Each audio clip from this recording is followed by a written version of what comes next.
Good day, and welcome back to the Hoops and Hot Takes podcast. Today we have a guest with us, Hao Yang. Hello. Hey, what's good, guys?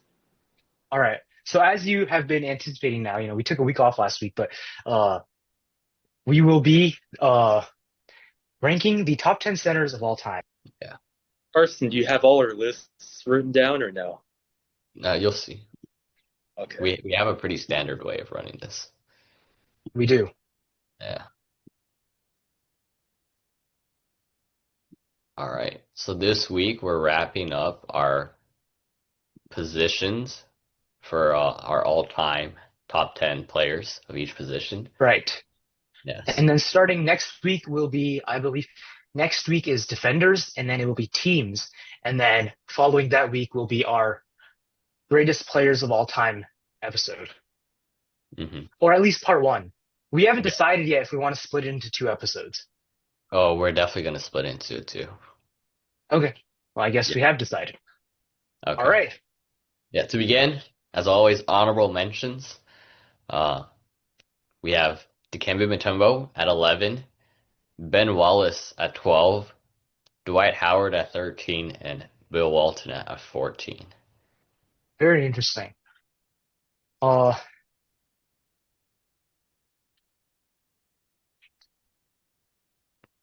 So to start, can everyone just kind of say where you had each of these players? I'll, Or maybe I'll go first.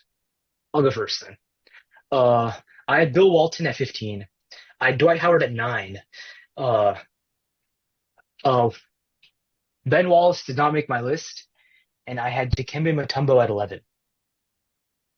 Okay. Okay. Do I Okay. go now? Yeah, sure. All right, go. So, I'm pulling it up right now. So, I had Ben Wallace at number 10.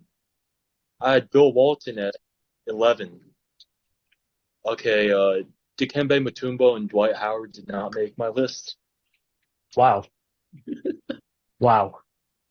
That All is right, very that's interesting. very Can you please funny. explain? Can you please explain your thought process for, Ooh. Ben Wallace? Okay, actually, yeah, Carson go first, and I have a Yeah, few questions for you. yeah. I had Bill Walton at 11. I had Dwight Howard at 12. I had Ben Wallace at 10. And I had Dikembe Mutombo at 9. So this is actually my 9, 10, 11, 12. Very interesting. Could you please actually, I would like both of you guys to explain to me. Uh, what is like your thought process for? One second.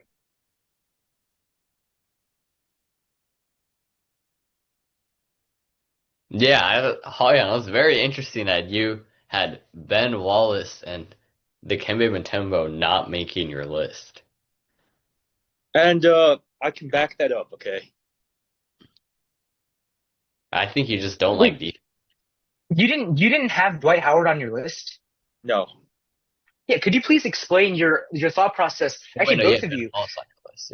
Yeah. Your thought process for Ben Wallace over Dwight Howard. Ben I'll Wallace, I'll put greater it to you like defender. this, okay? So Uh-huh. Ben Wallace, all right.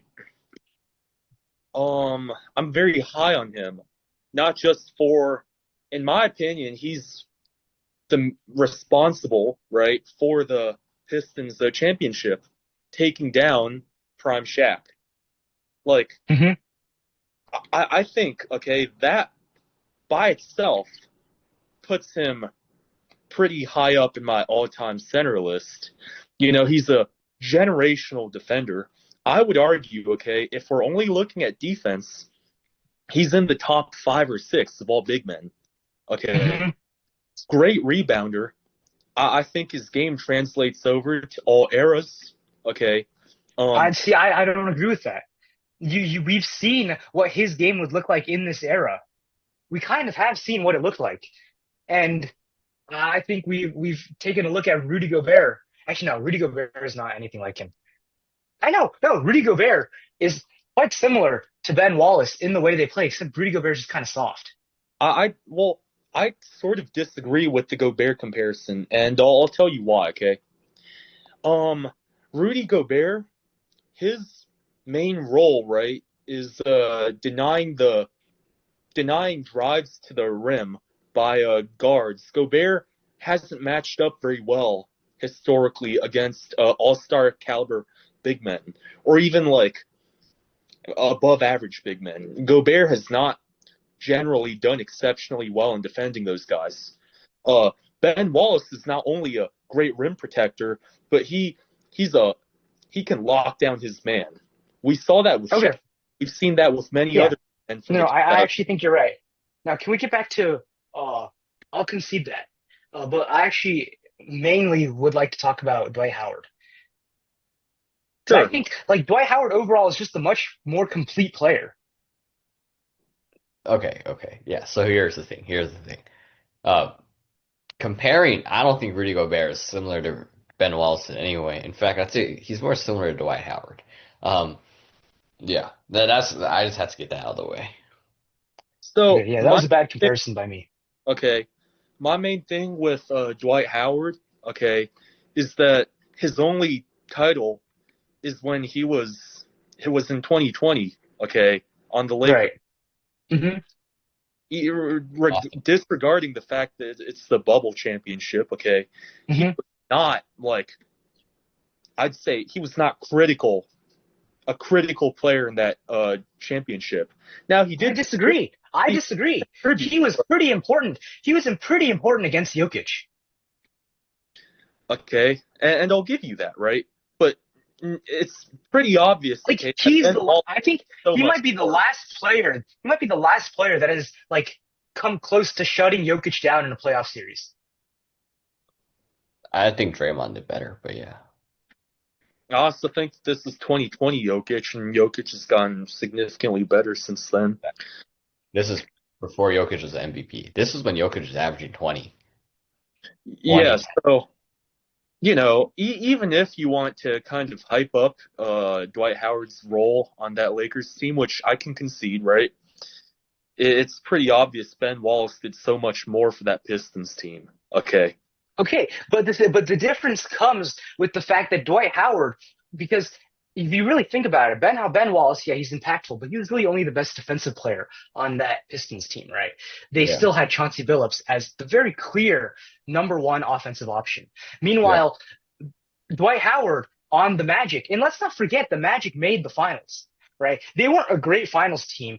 Hmm. Kobe in the Lakers like pretty easily dispatched them, but he was by far the best offensive and defensive player on that team.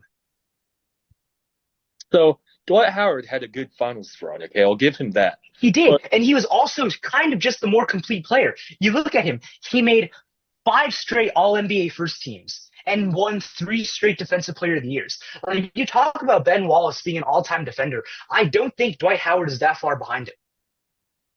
Meanwhile, I think Dwight Howard is leaps and bounds ahead of him as an offensive player.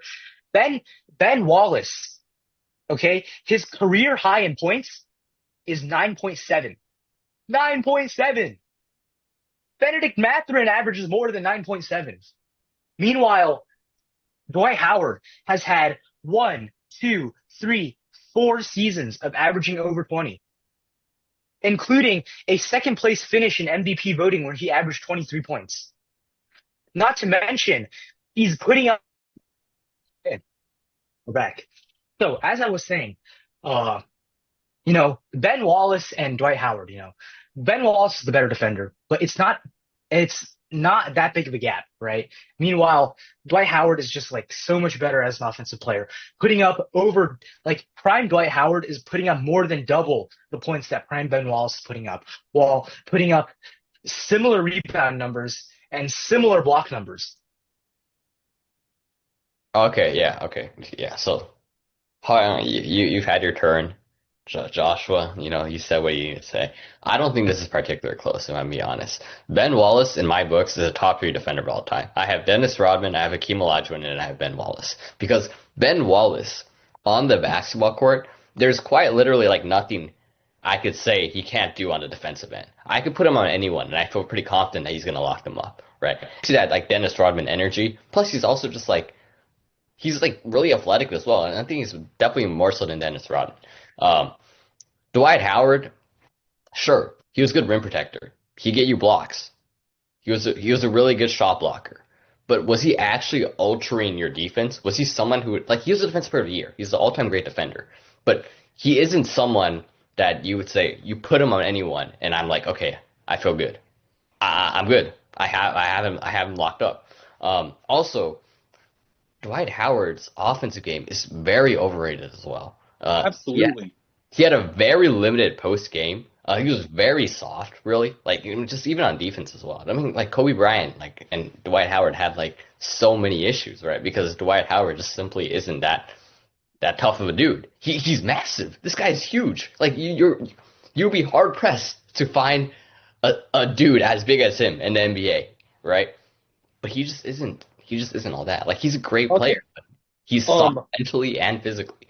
And lastly, I want to say regarding what Josh was saying about like offensive load. Yes, Chauncey Billups was the best offensive player. Yes, Chauncey Billups was basically the captain of the team of the '04 Pistons. But Dwight Howard, like his Magic team wasn't bad. All right, his Magic team wasn't bad at all. I'm pretty sure they had at least one other All Star between Rashard Lewis, Jameer Nelson, and they all said Hito. So he had capable. I think you're interpreting me incorrectly. I'm not saying Dwight Howard carried his team. I'm saying that Yeah. even that on both teams that made it to the finals, Dwight Howard was very clearly the best offensive and defensive player. I'm not sure he was very clear the Um. best offensive player. He So. may have averaged the most points, but his scoring is not a. It's he's not really like scoring in many ways. He's literally like And yeah. Yeah, he is the all-time leader in slam dunks by like 5,000 dunks. Yeah, you he's know, basically a Rudy Gobert. That's how he scores his Carson buckets. Carson brings up a Yeah, very interesting point that I'd like to build off of a little because I absolutely agree. Okay. yeah. Um. Dwight Howard's offensive game is heavily overrated. Okay. Um. As Carson said, mediocre post player. Okay. The main reason why he averaged so many points was because his team would just feed him the ball over and over and over again. Once you enter the 2010s, when he leaves the Magic, he's no longer on teams where he's the number one option. You find that he couldn't play with his teammates. He was horrible at the pick and roll game. hmm Okay. hmm Um, he on later teams like the Hawks, right? He sabotaged the team synergy by trying to, you know, play like he's still the number one scorer when the coaches want him to be more of a roll man, catching lobs off the short roll as well. And he just couldn't do those things. You can argue, okay, that Dwight Howard had a great offensive peak when he was on the Magic, okay? But after his Magic tenure, when he was no longer the go-to guy, his offensive game declined significantly. And so did Ben Wallace. Let's not forget, when he leaves the Detroit Pistons, he goes from 9 points a game to like 4 points a game. But Ben Wallace was never your scorer. That was never his role. Yeah, exactly. So we're comparing a relatively complete player. Okay? I wouldn't call him a complete player, but like he's like at the time everything you need from your center. No, he isn't. Compared to like 4 points a game. That's four more points than I score. No, that you gotta understand. Like when you think of a Draymond Green, when you think of a Dennis Rodman, that's how you need to think about Ben Wallace. He's not gonna stuff the stat sheet, but he does everything on the court. He's the intangibles master. There's like, Exactly. yeah. That's how you But need you're to think about still Ben Wallace. comparing like a number 3 option to a number 1 option. No, on You know, offense, he wasn't even number Dwight three. Howard He was the maybe refused. fifth option on offense. Dwight Howard refused to adapt his game to the 2010s era and onwards. He Yeah. couldn't adapt. He couldn't play off the pick and roll. He couldn't properly utilize his athleticism for anything more than But compensate that's a for the skill issue, mediocre post game. that's a skill issue, not a greatness issue. Yeah, I like in think it fact, takes away from his greatness. if you want to talk offense, Ben Wallace wasn't even the best Wallace in terms of offense on his team. Rasheed Wallace is a far better offensive player, but that's not the point. Like Ben Wallace is a top 3 defender of all time, and, then that's why I have him so high up. Yeah. Yeah. I think when you talk about greatness, you look at everything, right? And I still can't believe. No, we're gonna have to look at Hollyon's list. I can't believe Dwight Howard did not even make your Yeah, list. I'm surprised Dwight Howard didn't even make it. That's pretty surprising to me. so my Because let's not act like he was not good on the Rockets. He was very good on the Rockets. He was okay. Second team all NBA with an All Star and finished eighth in Defensive Player of the Year. But you remember, I always say this thing. There are players where their stats look better than they actually are, and there are players where the stats look worse than they actually are. Ben so Wallace is the latter, and Dwight Howard's the former. I'm going to list out why Howard doesn't make my top 15. It comes down to three very simple points. Okay. He failed to adapt his game in going into the 2010s. One-dimensional offensive player. Okay. His one ring comes from when he was almost washed. All right. I get that he contributed. He played a part in the ring. Okay. It wasn't like Jeremy Lin or something. But still. And not only that, my impression of Dwight Howard is that he's sort of a locker room cancer. I think when we talk about greatness, being a locker room cancer detracts significantly from how great you are. He's a The locker room other guy. guys I have in my top 15, some of them have multiple championships, and in those championships played much greater roles on their team than Dwight Howard did in 2020. It's as simple as that. Okay. No, Normally, Hollion, I'm the championships guy. Normally, I'm the championships guy, okay? But you gotta, context matters in championships. I know you have Robert Parrish on your team, okay? Robert Parrish was like the fourth best player on his team when he was winning championships. he's won multiple championships. Doesn't you care about that? Ben Wallace has a championship as well. I know As Ben Wallace the as championship, one of the except go-to guys. I think that in all of, okay, they both had two runs to the finals, okay? They both had two runs. I would say that in both runs, Dwight Howard was more impactful on offense than Ben Wallace. Yeah, on And I offense. would say that '09 championship run, Dwight Howard's impact on the team far exceeds anything that Ben Wallace did for the Pistons. Maybe. Except for I starting a disagree. fight with the Pacers. Except for starting a fight with the Pacers. I'll also tell you. By the way, in case you're curious, I have Parrish at 15, I Gasol know. at 14, Oh, Westfield at 13, and McAdoo at 12. we'll get to those later. But that the East was just also not very good in '09. So yeah, There was still LeBron. There was still the big three Celtics. they had a down year. I don't know what was wrong with the Celtics, but they had a down year. Okay. Probably injuries or something. Anyways, I just cannot agree with putting I just can't put okay, Ben Wallace is not on my list. Okay. I simply cannot justify putting someone averaging less than 10 points a game into the top 10. You know, Draymond, You say Draymond in your top all you want. Say all you want about Draymond and Dennis Rodman. Rodman, okay? Dennis Rodman, okay, had multiple seasons of averaging more than 10 points a game. Okay, you know what? I'll Okay. say this And about so did Draymond. Ben Wallace does not have a single season averaging more than 10 points a game. I'll say this about Dwight Howard. Even in the playoffs, his career high in the playoffs is 10.3. Meanwhile, Dennis Rodman in the playoffs is, oh wow, even worse. Never mind. Wow, Dennis Rodman is bad in the playoffs. Wow. I'll say this about Dwight Howard. If he had a different personality, if he was more humble, if he wasn't a locker room cancer, if he was humble enough to adapt his game and work with his teammates going into his Hawks tenure and onwards, he would be in the top 10, okay, of my list. Dude, where did Not I, being on the list still is just unbelievable. How does Marc Gasol even touch your list? We have spent too much time I on said this. Paul Gasol, not Mark. wait, Oh, actually, my, I need okay, here's the thing though. With Pau Gasol, we kind of consider him as a power forward more than a power center. forward. Yeah, we already had him last week. Really? Yeah. Yeah. Yeah. So I put Marc Okay. Gasol for you. But anyways, wait, I need to say one final thing about Howard, because Howard reminded me, right? Greatness isn't just on the basketball court, right? Like on the basketball court, Dwight Howard's all right. You know, I think he's really overrated. He really just dunks the ball, right? But off the court, Man, not only was he a locker room cancer, let's talk about how Dwight Howard has some very questionable um, remarks and Let's not get into allegations that. to his Let's name. not get into that. No, no, no, Come no, on, no, no. It does let's not matter get into because that. when you have Let's not get into that. Let's just homosexual not get into pedophilia, uh, not just this allegations. part is getting edited out. You're going to I'm court. editing this out. You're going to I'm court editing this out. for raping. Wait. Can I talk for a second, Carson? Yeah. I get what you're trying to say.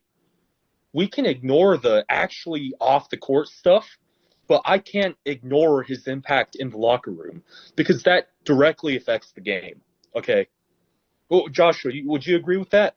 We I have agree to with look that. at That's the reason. No, that's the reason why he's only at 9 for me. Otherwise, I would have him a little bit higher. and his Okay? ego Wait, and how his could he ever a character. little bit higher? His ego and his character is Additionally, also why he fell off so bad after his. right. I agree. I agree with all that. There's a reason why I had Dominique Wilkins so low because he was a locker room cancer. Okay. There's a reason why I have so many people so low. Like locker room cancers get very big deductions on my point. Now, I will say I was not aware of the extent of which Dwight Howard was a locker room cancer, and now hearing this, I think I will have to move him down a few spots. And I do agree with. Now to me, honorable mention seems about right. I still don't agree with Ben Wallace being higher, but I think honorable mention is probably a good place. Okay, Wait, before we move on, side note, kind of related, but yeah. for his Kobe Lakers tenure, Pau Gasol was the 5. Am I right? Okay. I'm pretty sure I am. I On mean, the Bulls and Grizzlies was the but he was 4 mainly a sometimes. 4, and after Dwight Howard got there, he also was the 4. Because like we're kind of like sure he was the 5 in that era in like those 2 or 3 years, but I think I'll be honest. overall, in the grand scheme of his career, he was more of a 4. Because like even in international games in the Olympics, right? He's playing the 4 while his brother's playing the 5, right? So like throughout his career, he kind of just played a lot more of the 4 than he did of the 5. Yeah. When I think of Pau Gasol, I think of his Kobe Lakers runs. Right, and I think that's correct. But the main thing we go off this in this show is just basketball reference, and just whatever basketball reference says he is, we just take that as what he is. You know what? It's nothing like Marc like Gasol it's not is really opinionated. Okay, Marc Yeah. Gasol What a is not standardize it. top 15 Yeah, center. yeah. We just wanted like Oh, a good Gasol, standard, and we just thought basketball reference was good enough. Okay. Yeah. All right, we can move on. Before we move on, does anyone have anything to say about Bill Walton and Dikembe Mutombo? You know, it was very sad. I was actually going to put Bill Walton in my top 10, and I took a look at his career, and he was just injured too much. Yeah. You know, he had 2 great championship runs. You know, was part of 2 wonderful teams, and you know, he had a wonderful prime. Was a great player. You know, was like we talked. I talked about like Dwight Howard being a complete player. Bill Walton was actually just a very complete player. Injuries are unfortunate, but still, you know, he makes it here. You know, and He has a very good prime. I do. It says here, right? He brought Portland a championship in '77. Right, he did. I think that's a pretty big deal. I also It is a pretty big think deal. that he's the first playmaking big man. He was the great. You know, I would say second or third, but you know, yeah, he was one of the first ones. and he even after his injuries, he was still able to contribute on, as I believe, the 6th man that year on the. Yeah, Celtics. He did win 6th man of the year. And He won so, 6th man of the year. So he showed the ability to lead a team to the finals and win, and he also showed an ability to play as 6th man in another great team. And not only that, he has great statistics. He'll always be a great what if player, right? He could have been so much better. And just even what he actually did is enough to, for me at least, to have him in my top 15. Yeah.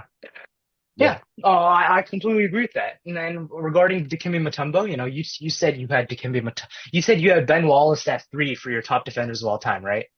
Yeah. I actually have Ben Wallace at 4. I have Dikembe at 3. Yeah. But like I feel like there's a lot of personal bias in there. I love Dikembe Mutombo. I think the finger wag is probably my favorite NBA celebration of all time.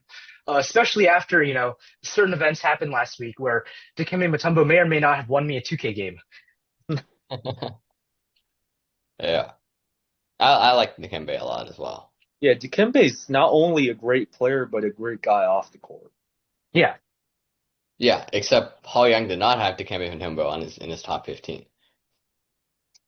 I think it's a matter of championships. That's why. Okay. Okay. Okay. Let me ask you this then. If you had not included Pau Gasol, okay, who would have been your 15th person? So, taking out Gasol, right? Who is your first man off? My first man off. That's a great question. I believe that for the big man category, okay, 15 to 20, there's a lot of interchangeability. Yeah. I think Mutombo definitely has a great case Hmm. for 15. Okay. Okay. Being one of the best defenders at his position, the fact that he's iconic, right? And not only Hmm. that, wasn't a bad offensive player either. He was not. Um, I'm thinking, who else? And it's not like he didn't have finals runs either. Like he made it to the finals with Allen Iverson. Hmm. Yeah. I think the trend as a whole, at least when I made the list, is I'm surprised at how few people from like 2015 onwards that were in my list. Jokic Interesting. being the only one. So I'm trying to Hmm. think what big men recently have made some noise in the league that I would. Well, I think the big men that we would consider in the league, right? It would really just be Wemby that has a chance of making this list, and he's just too young. Yeah, I he's had not. beat at 15. Not Interesting. only that, but Interesting. there's a chance that Wemby plays his career out at the 4, right? That's also. There is that chance, but I find that chance highly unlikely. Mm, Okay, I think we can move on to our top 10. Yes, we can move on to our top yeah. 10. But before we do that, I have to say that between number 10, Mutombo and Ben Wallace, they were actually all tied for average ranking. Uh-huh. Their average ranking for all three of them was 12. However, Right. as we do our tiebreakers, it's who has the highest, Hmm. highest ranking. So, Right. Dikembe Mutombo, highest ranking was 9 by Joshua. Ben Uh-huh. Wallace, highest ranking was 10 by Young and me.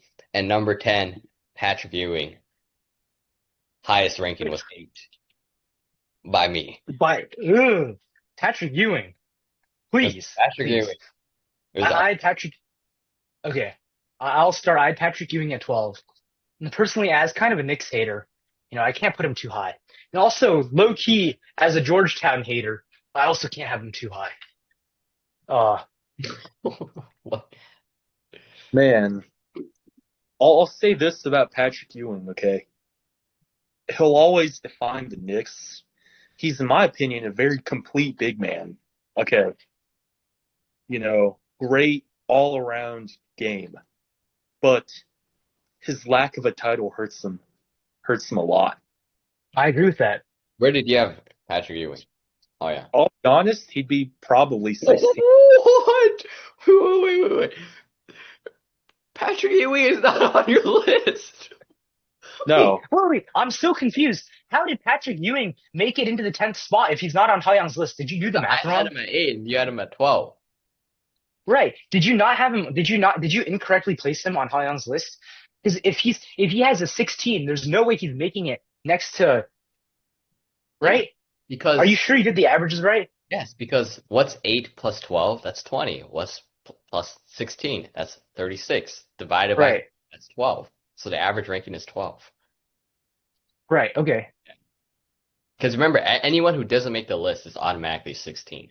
That's what we put them. Okay. Yeah. And Ben Wallace got a 16 from me, and Dikembe got a 16 from Young. Yeah. Interesting. Interesting that he didn't make your list. I'm very interested in your list now. No. No. You actually got to explain yourself. How is Patrick Ewing not on your list? Okay. All of my players on my list have at least one championship. In fact, most So is no ring just like instant disqualification? uh no, it's not an instant disqualification. Okay, like I believe right that Nash and Stockton are top 5 point guards. Okay, Okay. Okay. Yeah. but when you at least compare, you know, Huh? Patrick Ewing to all the big men around him that do have rings, you know, he put up similar numbers to them. He, did okay in the playoffs, right? He had some memorable series, but he could never, cross that line. Like, I think his game is somewhat similar to David Robinson, right? Hmm. I completely disagree, but you know what? Okay, that's David okay. Robinson's at 7 for me. Okay. Hmm. Followed by Jokic.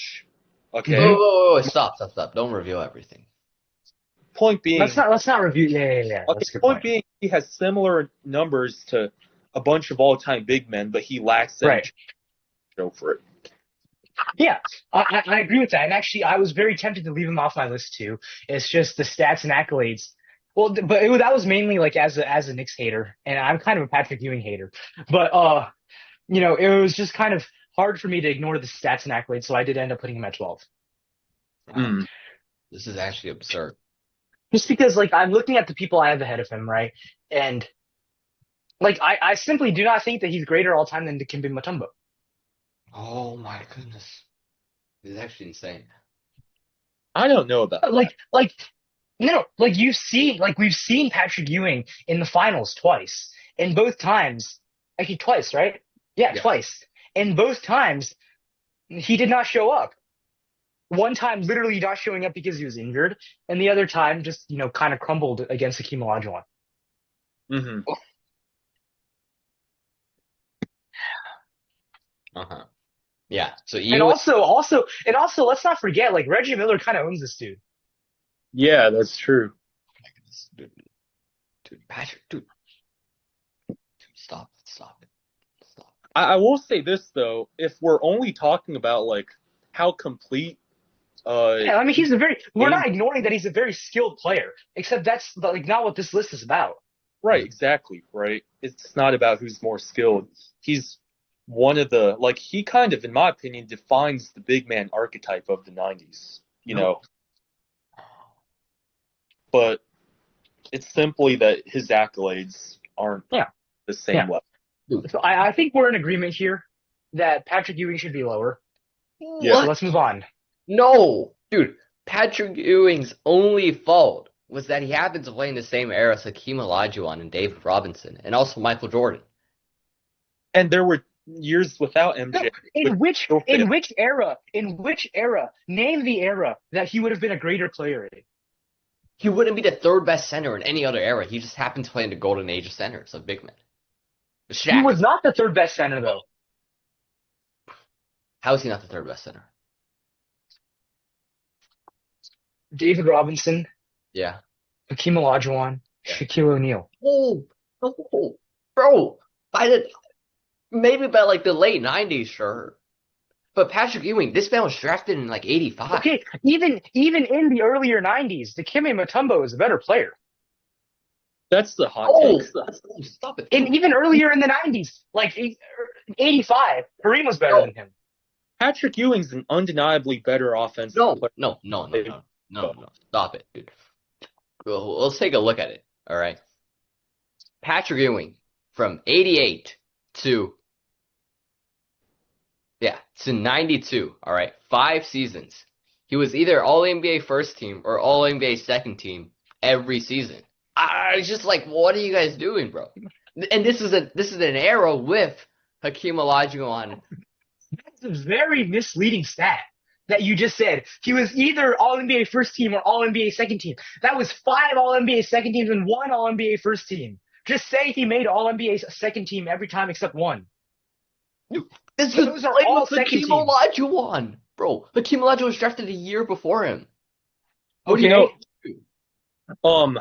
In my opinion, right, even if Hakeem Olajuwon's objectively better, Patrick Ewing should have held his own better against Hakeem. Bro, Hakeem It, you top know, three I defender of agree. all time. Hakeem kind of owns this man. Patrick Ewing, let's read his numbers really quick, all right? In the 1990 season, averaged 29 points per game, 11 rebounds per game, 2 assists, 1 steal, and 4 blocks. All right? Like, you how do you not have Patrick Ewing on your list? Or you have him at like, What what? season is this? In 4 the blocks. he's averaging 40 1990. every single season and averaging 3 blocks damn near every season as well. Like, you actually just like, Yeah, very good. Good for him. yeah. His only fault is that Hakeem Carson, Olajuwon is better. Carson, I hate to have to do this, but I'm holding up 10 fingers. How many of these fingers have rings on them? You played against Hakeem Olajuwon. How You many? played in the East with Michael How young? Jordan. How young? How many of my fingers currently have rings on them? That's just what happens none. when you play in the East Exactly. with Michael Jordan. How There many were rings do you think? How many rings do you think are currently on Patrick Ewing's uh, hand right now? You Okay, can sadly if Patrick Ewing say were to about all lift the up his 90s hands, too. how many rings do you think he would be wearing right now? You can say that about literally all the 80s, that everyone of that Jordan era pretty much went ringless because of Michael No, no, Jefferson. David no, no, no. Robinson, Hakeem Olajuwon.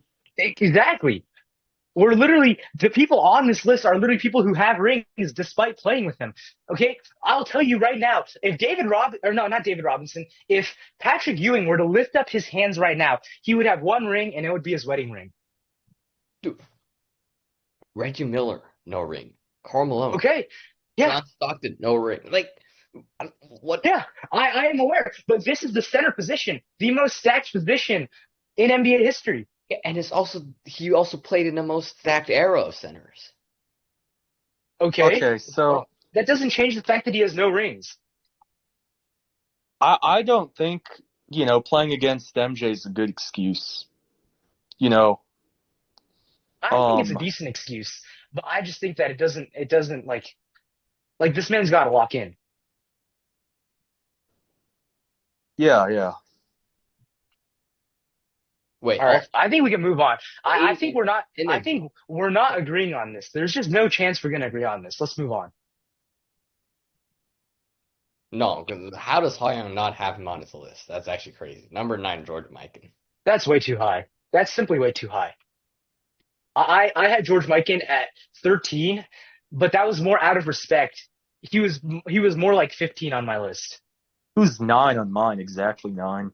And I had him at 13 as well. Interesting. Well, I maybe should have left him off the list in order to get a more fair ranking because this man was simply not all that. I think we can all agree to move him down a little bit because this man played 7 seasons and his 7th season wasn't even really a season. Like he played like 30 games. And yeah, So, he has like 5 rings, right?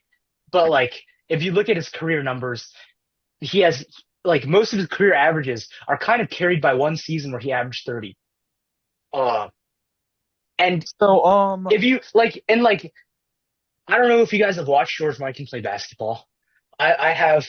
Uh, I think I witnessed like about 1 quarter. I watched 1 quarter because after that quarter, so basically what happened was like for the first 5 minutes, I knew where George Mikan was, and I kind of just couldn't figure after like about a quarter. Actually, no, after about like 7 minutes into the game, I couldn't really figure out which one was George Mikan, and that's kind of an issue because if you talk about Michael Jordan or like any other center on this list, right? Every person could look the same to you, and you could point out that's that guy because he's playing so much better than everyone else, right? If like in that time, everyone's white because black people were not allowed in the NBA yet. Okay, everyone was white. Everyone had similar build, and I simply could not find George Mikan on the court, and that to me is a big problem. okay, let me make As my as somebody who is supposedly as transcendent as George Mikan is, you should be able to find him on the court. So, I'm going to make my defense of Mikan. Okay. So, regular season, he averaged um more than 25 points for multiple seasons, okay? Um Not only that, but he averaged near enough 15 rebounds for 5 seasons straight. Let Okay. me reiterate this. Let me reiterate this. He was playing in a league where black people were not allowed. Well, basketball as a whole wasn't that popular back then. Black people were not allowed in the league. It was like His final season, they were, I believe. his final season they were, and he was awful in his final season. He was not awful. His final season. Actually, I might be misremembering this, but didn't they let black people into the league in like 49? Like, I don't know if you're right. Actually, yeah, you're right, like 50. So he And was still so, decent with black people in the league, but still, his last season he averaged 10 points a game. yeah, Like every Miles Turner was better than him his last yeah, season. everyone's last season kind of sucks. Okay, But that's my that was term. not only his last season, that was also his like seventh season. He was 31. 31 is like your prime. Basketball was a little different back then. Some people have earlier primes. No, Okay, oh yeah, oh yeah. George Mike. The only reason why I still had him on my list is he's the only 50s player that I like can name. now hold on. Let me continue. Okay, Yeah. 31 and 15 in the playoffs, 3 assists as well. Defined what the big man position was for decades to come. Okay, Bro. he prompted multiple rule changes in the NBA. He made what basketball is today.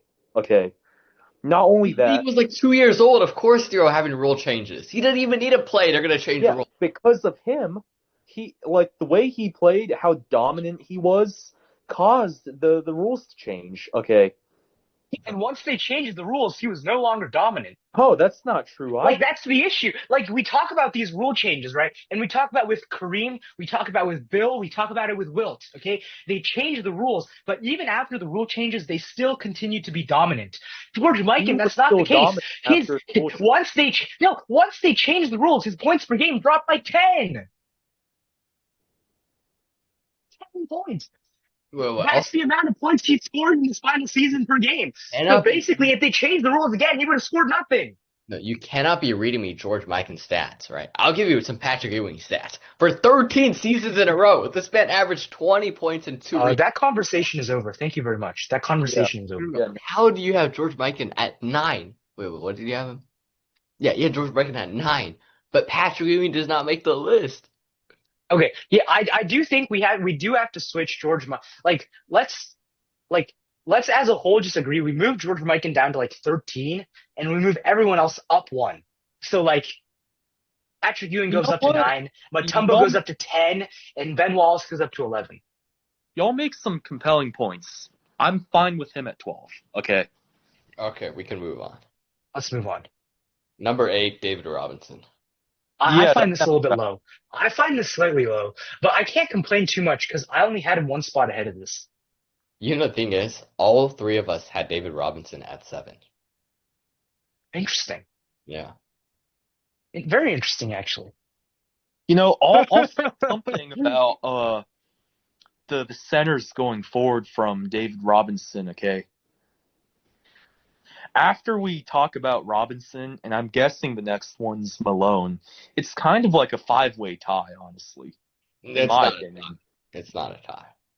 It's close Well, though. here's the thing. Here's the thing. I think that after this point, we're getting into like centers that kind of dominated their eras, right?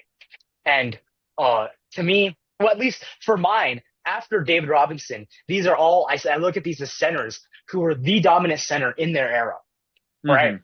Hmm. And David Robinson is kind of there, except he didn't win a championship in his era, right?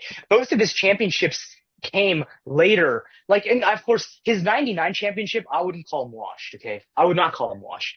He was still very good. I believe he made second team All NBA that year. But like, Tim Duncan was very obviously the better player. And in '03, once again, like, He okay, didn't do '03 he was straight up washed. '03 he was straight up washed. He was probably the fourth best player because by that time Tony Parker and Manu Ginobili had kind of appeared, right? Mhm. So that season he was arguably like the fourth best player. So I would say that's still something though, being fourth That best. is Like still he's something not like because like I feel like that last championship is more of a reward for like staying loyal to his team. yeah, as you said, right, his first championship. Tim Duncan at that point was a rising young star, but David Robinson was still great. Yeah, yeah, Mm, I think we all put him at seventh for a reason. Okay, right. we're mostly in agreement, I'd say. Yeah. David Yeah. Robinson is a very complete player. hmm He's like Patrick Ewing if Patrick Yeah. Ewing were And accurate. in fact, I would say if he weren't to get injured, he would be higher on the list, definitely. hmm But I'm thinking about it because you said David Robinson was the front. Is that true? Maybe. Maybe that's true. I mean, I'm pretty sure he still started. He did start because Manu came off the bench. Actually, he was probably third. I think he was still better than Manu. Well, hmm I think But that's still something. Bruce If you're Bowen. You think the best player. that's possible? That's possible. Yeah, Bruce All Bowen. right, I think we can move on. What a I think player. we can move on. What Yeah, a we all agree on David Robinson. Yeah, no, David Robinson's prime for prime. This man was different. Like his prime was his insane. Bro, he was a menace. Yeah, MVP Robinson, and the season before that as well. hmm Yeah. Also, I just want to say something. Hoyang earlier mentioned how like going forward from David Robinson onwards, like these are kind of like like these centers are very good, right? Like these are historic. Uh, The funny thing is, though, they all have an asterisk, you know, like something about them that takes away from their greatness, in my opinion. Each one of them. yeah, yeah, sure. Which is That's why, why it's so hard. yeah, which is why for my own like GOAT list, basically from 5 to 20, it's like half of them are just centers, but like 1 to 5, I don't have a center. I don't think so. Actually, I might have one. Yeah, but I want to say though, right? David Robinson, we have him at 8. His average ranking was 7. George Mikan, who we had at 9, his average ranking was 11.67. So you can just see there's a huge jump from um, 8 to 9. So there is a big Hmm. gap. There's a big gap. All right, we can move on to number 7. I mean, you can also just look at the accolades. Like, look at it. It's like double, you know? Just look at the. Yeah, but also George Mikan only played 7 years. Yeah. All right, number 7, Nikola Jokic. Interesting. I had Jokic at 6. I had Jokic at 8. I had Jokic at 6 as well. Interesting, because that's actually very interesting coming from Carson, because Carson's one of these people that like are big on like people that still have a lot to complete in their career. He ranks them a little bit lower, but obviously, with Jokic, there's some bias here, I think, That's because my logic, okay? That's my logic for having him at because I think that if he was to, because if you, I think that applying Carson's like normal logic on these players, he would have probably had them like at 8 where How Young had him, because I just think that like it's slightly because okay. So I would say that Carson's definitely applying an unfair tax. Because if you think about the way he taxed Giannis to get him below Kevin Garnett, right? I think that you if you applied the tax in the same way to Jokic, he would be below David Robinson. See, this is just where you're severely mistaken. I've already taxed Jokic. If I Hmm. didn't tax Jokic, how is he 6, bro? You're not telling me that there are 5 centers better than Jokic all time. Well, I see, that's the absolutely am. thing. I have him at 6'2", and I also taxed him. It's just the thing that is that you tax players so heavily. Like the tax that you placed on Jason Tatum for being a current player was insane. But yeah, also Jason Tatum is like what, 25, 26. Yeah, except he has a championship and like 5 first team All NBAs. Yeah, Jokic is like 30. Yeah, and he also only has like 5 first team. Oh, he has 7 All NBAs, but he only has, I think, only 5 of them are first team. Like, it doesn't matter. The issue is not age. The issue is like accomplishments, right? And Jokic, right, has all the accomplishments, but so does Jason Tatum. And I just think you're taxing them improperly. Same No, with Giannis. no, Like, I it's just tax an Well, unfair way of taxing. I'll mention that all of the him based on players how much they have. above Jokic have at least 2 That's championships, incorrect. right? No? No. Well, we'll get to why you're incorrect soon, but you're incorrect about one player. Oh, okay. But yeah, like as you guys mentioned, I would have Jokic. Jokic will probably end his career in the top 5. I agree. I Probably. agree. Yeah, but as of right now, I have him at 8. He's definitely a top candidate for most skilled big man and one of the most skilled players ever to play the game. He has a whole slew of international accomplishments as well. You know, um, as a whole, yeah, I have him at 8 because of the tax. Okay, he's moving up in the list year by year. His playoff runs are extremely memorable, and his titles, that was great. Okay. Yeah, No, I no, agree with that. no. Jokic is the. How many players on this list can say that they are the undisputed best player in the league? Let's Very. see. One, two, three, four of them. Yeah, okay, maybe 4 of them. We'll see which 4 they are. All right. Actually, five. There's Yeah. no 5. But also, One, two, how many? three, four, five, maybe a sixth player. And then the second question: how many of these players were also just like far and away the best at their position? Because Hao Young said himself after 2015, the only One, center he has on two, his list is three, Jokic. four, The only, five, six, seven, eight. Eight of them. that's not true. And you also don't have a single player after 20, like 15, really 20, like 2010, I'm sure. Maybe Dwight Howard, right? After 2010, that is on this list except for Jokic. That is how far ahead Jokic is compared to his peers.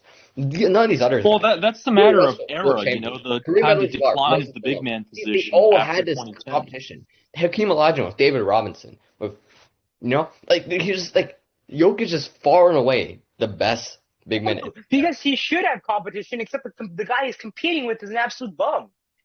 And Joel Embiid, Yeah, absolute bum. because the guy who he's supposed to be competing with is so scared of him for no reason.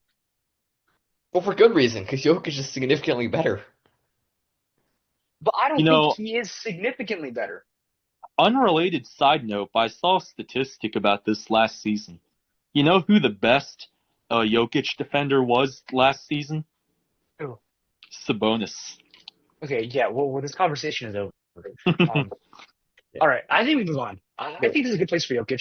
I'm read, worried about the guy who's going to be. I'm worried about people ahead of him. read the numbers. There's one man that has not shown up yet, and I'm concerned that he's so high on the list. Read the numbers. Wait, No, also, we are reading the numbers, right? Like that he had a very good season this year. He puts up very good numbers his entire career. Except the issue is that you always state, and like I'm trying to be consistent with the way that I'm grading these players. That's why I have him at 6, right? Because I have consistently not really taxed people for still playing. But you consistently have. And I just find it bewildering that you're not really doing the same thing for I Jokic did. that you're I doing. already did. But you clearly have not. Like, Because if you were to have taxed him, he should not be this high. no, he should. Because if we're just talking about like, see, greatness is one thing, right? And obviously we're talking about greatness. But what is the biggest component to greatness? Just how good are you at basketball? Jokic, Right. I'm actually not sure there's a center ever that is better at the game of basketball than Nikola Jokic. And there's, Well, I'm very sure there is. Because Jokic is not very good on defense. I don't, That's an entire that's Oh, an wait, entire hold side of on. basketball. That's an entire half of basketball that he's not really that good at. Jokic's defense has gotten better year by year. He may It not be a great has. rim It protector, has. but It he's has. an above No, no, no, average no. defender. I'm not disputing that he's gotten better, right? And like he's probably above average now, like compared to the league, right? But this is an all-time list. We're comparing him against every center ever. yeah, and he's And by all the centers above him are amazing two-way players. Exactly. he's by far the best Exactly. player ever. But at the same time, okay, all the I don't centers know if it's by above far him, though. I don't know if he's by far the best offensive player ever. I would still take Michael Jordan over him. No, yeah, sure, maybe Michael Jordan or like Kevin Durant. But no, he's the best offensive center in my opinion. it's Yeah, not. I would say that's not It's not crazy. even that close. Nobody else on this list is doing anything Nikola Jokic is doing. Okay, I don't know. Hakeem, I think very if similar. you told No, Wilt to try doing this, Wilt could get pretty close. no. Everyone else, yeah, maybe Wilt. Everyone on this list is pretty similar. At the end of the day, all these big men are very similar. The only one that can actually do what Jokic does is Jokic. And Wilt. Maybe. I'm I just would gonna say say Jokic is not averaging 50 okay, a game. Hakeem's the better inside scorer compared to Jokic. Hakeem also had a great jumper. If Hakeem played today, he'd have a 3-point shot too. Jokic is No, okay, freaking Carson, I'm not 42% from disputing. three. I'm not disputing. Okay, right now, I think you're misunderstanding what we're disputing. Okay, I'm not disputing that Jokic is the sixth greatest of all time. Okay, I literally have him ranked at this exact same spot as you do. What I'm disputing is your favoritism towards him. Okay, I think it's unfair, and I'm not even saying that you should be. I agree with the way you taxed Jokic. I think you taxed Jokic fairly. What I'm saying is that in the past, you have unfairly taxed Jason Tatum and Giannis. I had Giannis at 3 or 4. Yeah, and I think Giannis is pretty clearly two. Yeah, I had Giannis at third. That's not bad. Yeah, but I think it's pretty clearly two. Yeah, because it's not. It's Kevin Garnett, bro. Yeah, and Kevin Garnett was like not even the best center, was not even the best power forward in his era. All right, I'm gonna move on. And you've Nothing also, Duncan. oh my goodness. Number 6, Moses Malone. I fuck with this. My worry for this list is growing each position because there are certain people that have not shown up yet that concerns me greatly. So I had Moses Malone at 8. I had Okay. Moses Malone at 5. I had Moses Malone at, let's see, 6. yeah, 6. My thing with Malone, my main thing for Malone over Jokic is like generally their career is very similar. Okay, like if you look at their all-time accolades, if you look at their accolades, just pure accolades alone, they basically have the same accolades, and the only difference is that Jokic is not done yet. So Oh, yeah, I'll mention this too. Moses Malone's objectively a much better defender and a much better rebounder. I would say Moses Malone is the greatest offensive rebounder of all time. You know what? I agree with that. Yeah, and you know multiple all defense teams as well. That Yeah, does give him a big edge. Okay. yeah, and he swept the Lakers in the finals, right? Like Moses Malone, we can just like I think we can move on. Yeah, hmm Moses Malone, great player. The only yeah, like I think he and Jokic are tied. I just give him the Oh, nod because and he's he's done. heavily underrated in the popular mind. Not enough people talk about him. Yeah, because I feel like a lot of people see the name Moses Malone and it's like, huh? Moses Malone. I thought his name was Carl. Yeah. Does that not tell you something? Oh my bro. Dude, you always hate on Kareem Abdul-Jabbar for the ABA and NBA, right? Then the Right. same. But that's not when he won his MVPs. He won his MVPs after the merger. Yeah, he won He like one. only He won 2 after and 1 before, I think. no. He only his rookie season was in the ABA, and after that, they merged. They merged after his rookie season. But oh, dude, he wasn't Moses Malone, bro. Come on, he wasn't even the best at his position. Okay, He was not even the best at his position. who was the He was best? not even Who the was the best best at at his his position? team. Who was the best at his position? Kareem. You Kareem, could argue he's he better than destroyed Kareem. Kareem in the finals. Kareem got absolutely Destroyed. buried. Yeah, yeah, He absolutely destroyed Kareem. It was not even close. Kareem got embarrassed. yeah. Kareem got They embarrassed. got swept. Kareem got absolutely embarrassed. He Bro, locked up Kareem. Kareem got like 6 rebounds a game compared to his normal 14. bro, He cut You Kareem's know, rebounds in more than half. bro. I'll say this too. Moses Malone had a better career in the 80s than Kareem. Moses Malone has never. Moses Malone wasn't even the best player on his team. Yes, okay, sure. That's because Finals Dr. J is like MVP. that's because Dr. Finals J is the top MVP. 10 player of all time, though. He That's has the Finals MVP. Moses. Moses Malone. Yeah, yeah. Yeah, no. See, thing is, playing with Dr. J should not be. You know what? I concede. Dr. J is the better player. Yeah, Oh, bro, Dr. J. he wasn't even the best player on his team. Nikola Jokic Dr. J has so never good. played with an Dr. J so all-star good. player. Yeah, Dr. and J so Played with good. an all-NBA player. Has never played with an all-defensive player. Jokic has played with nobody. Yeah, no. And that's why that's why Jokic is so high, right? But the thing is, like Moses Malone in his Rockets days, he was not exactly playing with Not like only that, but all-time greats. you have to remember Kareem had No, an actually, amazing let's supporting cast. just as a thought experiment, name me one Moses Malone teammate from his time on the Rockets. That's 40 years before I was born. Like, No, that's simply untrue. That was like 20 years before you were born. I, dude, you're not actually telling me that Moses No, Malone better. name me one player. One player. Moses Malone is not a better basketball player than Nikola Jokic. But this is not about who's better at basketball. This is about who is greater basketball player of You all said you're time. Wait, Moses Malone played a season with Hakeem, right? Did he? No, Maybe one. no, he never did. He I was think I think at the end of the career he might have went back for a season. okay, I maybe. think he might have retired with the Rockets. Okay, dude,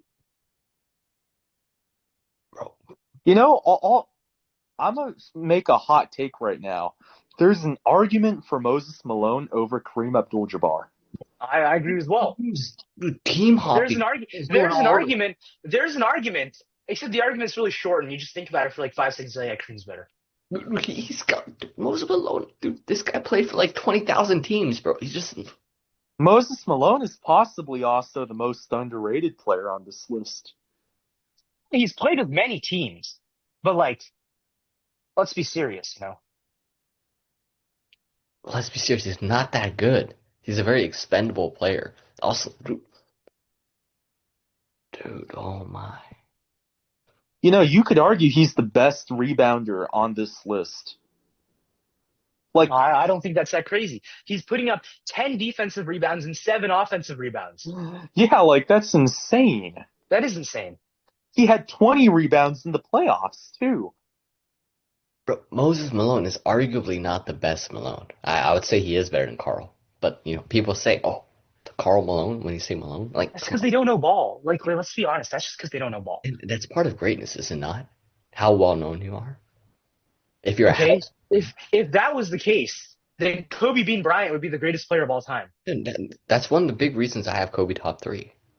Because of the impact he has on the basketball world. Because people all over the world know his name. And I think you're kind of mistaken on that. Kobe is not top 3. All right. Number 5, Wilt Chamberlain. Uh, Very unfortunate that you ended up this high. Big mistake. Well, I had Wilt at 8. Oh my goodness, dude, you actually gotta stop it. Who did you have above Wilt? We had right above Wilt, I had David Robinson, and then above him I had Nikola Jokic, and then Moses Malone. I had Wilt at 5. I had Wilt Chamberlain at 2. Whoa there. Dude, you actually Wilt Chamberlain at 8. You have David Robinson and Moses Malone, and even Jokic, bro. You're not Because these players were dominant in their era. They didn't get they weren't certified owned by a man named Bill Russell. Bro, do you see his accolades thing? Do you see it? Oh, oops. Yeah, Do you see it? I do see it. I do see it. Do you realize that Okay, I do so realize. wait. Just a question before we go forward, okay? So we talked briefly about this during our George Mikan discussion, right? A weaker, less skilled era. How much do we take this into account with Wilt? I don't take that into account because the difference is George Mikan's contemporaries, like I think Bob Cousy will kind of played with him like near the end maybe, but like we can't name a single one of George Mikan's contemporaries. Meanwhile, we can name many Wilt Chamberlain contemporaries. Well, like 10 that we remembered, wait. roughly. Pause. Moses Malone averaged 49.5% from the field. Right. He's a center. Right. 49.5%. 40. Well, Jokic averages like 50. Jokic averages nearly 60, bro. This is not Okay, my bad. This is not the same. 49.5. You're averaging below 50% as a center. You're not good. All right. I just had to say that. All right. Thank you for the hate. You can go home now. Plus, Moses Malone probably had a shot diet of a lot of like tough putbacks and all that, you Yeah, know? Yeah, it's probably exactly. your He Angel Reese also missing exactly. layups and getting your own rebound. That's so cap. That's actually so cap. Because the thing is, Angel Reese is putting up insane rebound numbers, but she's not decreasing the rebounds of the people around her. Moses Malone is actively decreasing the amount of rebounds that everybody around him gets. Mm-hmm. And a lot of, I would argue, the vast majority of his offensive boards are not from his own shots. Yeah, they are not. 49.5%. Yeah, and he takes a lot of tough putbacks and all that. That's fine. He had like 22. He had like 23 shots a game. And not only that, but Moses Malone, I believe, shot very high from the free throw line. And let's not overlook the fact that he was kind of an Iron Man. Mm-hmm. Did Moses Malone take a lot of jumpers as well? I think so, right? Oh my I God. don't know about that. I don't know about that. I just know that in 1982 he played 81 games and averaged 42 minutes a game. Mm-hmm. You want to talk Like, Iron Man? You want to talk Iron Man? The guy we're looking at right now, Wilt Chamberlain, this guy averaged 48.5 minutes per game. This guy played every single minute except of he the game. got dominated in his era. He did not get dominated, bro. He did get dominated by Wilt Chamberlain. On his watch, Wilt Chamberlain won 11 rings. You mean Bill Russell? Bill Russell. Bill Russell. From On his five, watch. from 5 all the way to 1, each of the next few players has an asterisk right by their name. Wilt Chamberlain's asterisk is Bill Russell. Okay. It is not. Interesting. I would like to hear everyone else's asterisk when we get there. Do not care. Actually, I will. Think of, I will say I can think of everybody in asterisk except for like 2 people. Bro, I do not care. Bill Russell averaged 13 points per game. Wilt Chamberlain was averaging 50. They are And not. see, that's Bill Russell's They are asterisk. not. Bill Russell's asterisk is Black Who won Storm. MVP? Who won MVP that year? Yeah, Bill Russell's playing with 9 Hall of Famers. Who won MVP that year? Do you know why he was playing with Hall of Famers? Because Bill Russell had a better understanding of the game. He understood that if everybody scores the ball, because he understood that if everybody plays basketball together and tries to score together, you win more games than if you just throw the ball to your best player every single time. Do not give me that, bro. No, you could try. You could try to average 50. You're not averaging 30. It doesn't matter who you are. Like, I'm talking about Bill Russell right now. Like, sure, generally speaking, yeah, maybe you can make more, you can pass the ball more, you don't have to score all that much. But I'm saying there are moments, there are games where you need to score. And I'm telling you, Bill Russell, I'm not sure this guy's ever scored 40 in a game. And Wilt Chamberlain averaged 50, bro. Bill Russell's just incapable. He's incapable of doing Wilt Chamberlain things. In fact, Bill Russell, over and over again, during their career, So for Bill Russell for Bill Russell and Wilt Chamberlain, we have to remember a lot of the talent was in the ABA. We also have to mention, right, that we remember, I'd say maybe 10 other players from their time period. Everyone else is pretty mediocre, okay? One point in favor of Wilt Chamberlain, though, is that he was able to hold his own and kind of punk Kareem, as a 40-year-old. Here's the thing. Bill Russell himself says that Wilt Chamberlain is the GOAT. He says Wilt Chamberlain is the best basketball player. I don't care. Okay? Literally, Magic Johnson says Larry Bird's the GOAT. Like, that doesn't mean anything. No, he does not. He says he did. Yes, he did. No, yes, he did. He literally says that. Yeah, or maybe he said it once, dude. Bill Russell repeatedly. He's literally just saying interview after. What players say about you literally does not matter. Dude, Bill Russell repeatedly, all right, over and over again. I don't across care. Decades. It doesn't matter. And not just comparing him to himself. Compared to Michael Jordan. Oh, Wilt Chamberlain dominated Michael Jordan. Dude, shut up, bro. Actually, shut up. Dude, like, I'm not even kidding. This conversation is over. We're moving on. It is not over. Because when Wilt Chamberlain is 50 years old, when he is 50 years old, NBA teams are still reaching out to him, trying to sign him to this roster. Do you understand how absurd that is? This man's been retired for 20 years. Okay. Well, one more thing, though. A point in Wilt's favor is that he's possibly one of the best athletes ever. He is the best athlete ever. Okay. But that doesn't, mean he's the greatest basketball player ever. No, it doesn't, but it certainly means he's up there. Dude, this man, Wilt Chamberlain, do you see this guy? This guy, like, I don't know how tall he is. What is he? He's probably like 7'2". All right? Something like that. Yeah. Like, I'm just saying, I have Wilt at 5, and I think that's the most fair ranking for him. this behemoth of a man, You guys. this lion, this giant Wilt Chamberlain, is Hey, all shut up. We're fucking done. We're 40 done. inches. We're actually done. No, we're done. We We are done with this conversation. We are done with this conversation. Because We are done with this conversation. We're moving on to 4. We are done with this conversation. Arnold, We are done. What does Arnold Schwarzenegger have to do with basketball? Arnold Schwarzenegger, all right? What does he know? A big buff dude, bodybuilder. What does he say? He says Wilt Chamberlain is the strongest man he's ever gone to the gym with. Dude, this man Wilt Chamberlain is strong enough. It doesn't matter. You look at what he's done on the court, and he has 2 rings. How can you possibly be such a like? You talk about Bill Russell playing with a stacked team. He played with a team of Jerry West and Elgin Baylor and could not win a ring. Oh, Wilt Chamberlain is the greatest athlete. It Probably doesn't matter. This is basketball, not athlete. We are talking about basketball. basketball is a sport, part of athletics. Also, just read Wilt being the greatest athlete does not shift his center ranking. Okay, that'd be like saying, oh, you want to say Wilt Chamberlain's strong. Okay, I'm sure he's strong.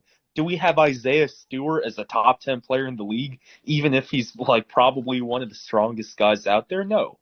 Exactly. Do you have Steven Adams? Do you have Steven Adams in your top? Like, where's Steven Adams on this list? Bro, are Steven Adams and Isaiah Stewart giving you 50 a game? Dude, his career numbers. Read his career numbers for me, please.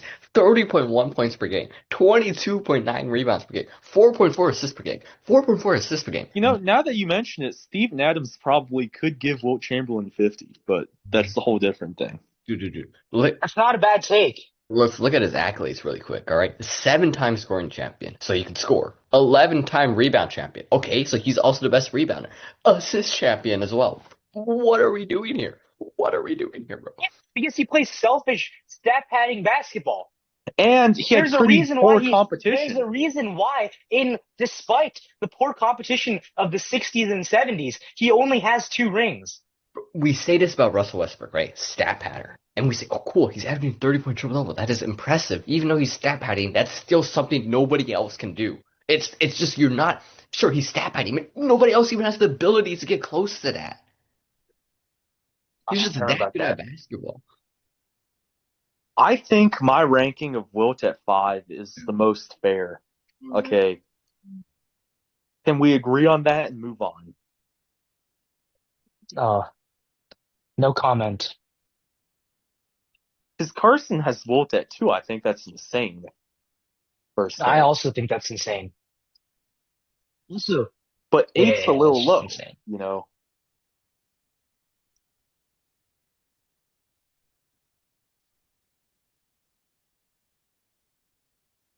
I had to leave the meeting earlier to cool down.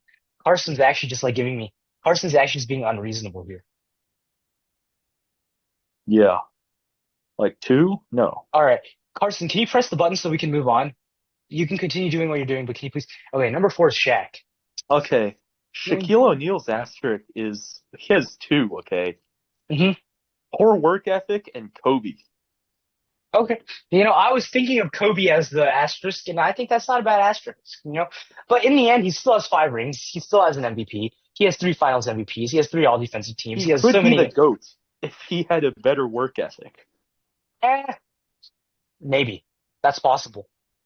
But you know, Shaq, great off the court impact as well. Pretty good longevity, 15 All-Stars, you know, lots of all NBA appearances. 4 rings. I don't know why I said 5 earlier. He only has 4. I was thinking Kobe. But still, 4 rings is a lot. What else do you have? He's the most dominant player ever. Yeah.